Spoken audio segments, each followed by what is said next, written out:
సిద్ధ సాధ్య దేవ ఋషిగణాలు హనుమంతుణ్ణి అభినందిస్తున్నాయి.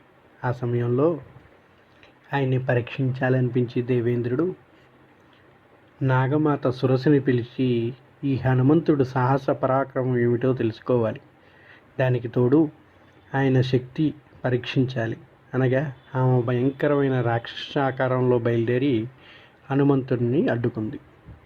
మా ప్రభువులు నిన్ను నాకు భోజనంగా ఇచ్చారు, నువ్వు మర్యాదగా నా నోట్లోకి ప్రవేశించు అని చెప్పేసి అడిగింది. అప్పుడు ఆయన దశరథనందుడైన రాముడు భార్య సీతతో తమ్ముడు లక్ష్మణుతో వనవాసానికి వచ్చారు. అక్కడ సాధుజన రక్షణకై కార్యోన్ముఖుడు అయి ఉండగా రాక్షసులు వీరి మీద ద్వేషం కలిగినది.